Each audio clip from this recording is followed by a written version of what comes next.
చెప్పండి, మీకు ఏ సమస్యలు ఉన్నాయో చెప్పండి. ఇంకా మెమరాండంలో యాడ్ చేయాలి.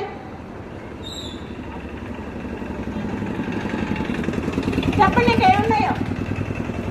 సెంటర్ పరంగా మీకు ఏమి ఇబ్బందులు ఉన్నాయి, అవి పీడీ గారు తీర్చే పరిధిలో ఉన్నాయి, చెప్పండి ఏంటో. ఇది స్టేడియం అండి. ఏంటది?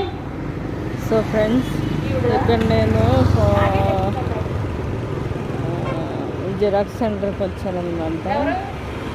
So friends, photos, passport size photos దిద్దించుకోవడానికి వచ్చాను.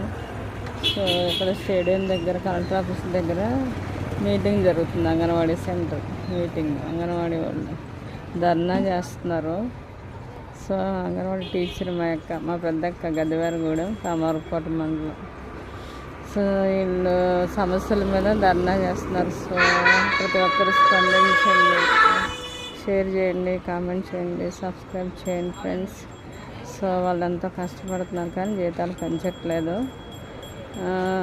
తగిన వేతనం ఇవ్వాలని, వాళ్ళ సమస్యలు తీరాలని నేను కూడా కోరుకుంటాను. ఎందుకంటే దగ్గరుండి నేను చూస్తాను కాబట్టి. మాకు కూడా అంగన్వాడీ టీచరే.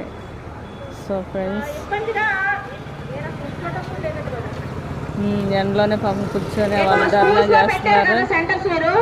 అక్కడ హెడ్ మాస్టర్లు కూడా చాలా ఎలా ఉన్నారంటే సైకోలాగా బిహేవ్ చేస్తున్నారు. వాళ్ళు కూడా యూనియన్ దృష్టిలో తీసుకెళ్ళాలి. మీకు ఏమైనా సమస్యలు ఉంటే చెప్పండి.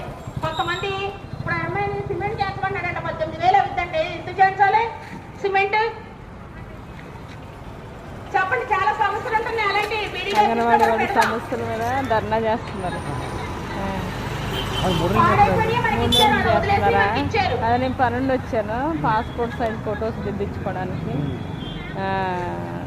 అదే సర్లే ఇక్కడ ధర్నా చేస్తున్నారని వీడియో తీస్తున్నాం. మా అక్క కూడా అంగన్వాడీ టీచరే. మా పెద్దక్క గదివారు కూడా కామారకోట.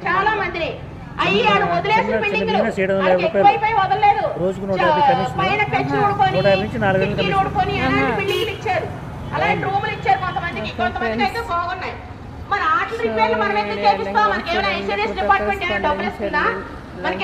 షేర్ చేయండి, కామెంట్ చేయండి.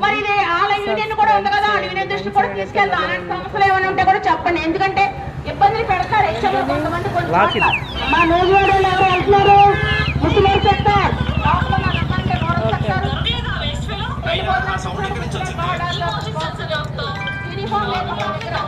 బ్రేక్ చేస్తారు, బట్ వీళ్ళు బ్రేక్ చేద్దామని కదిలిస్తే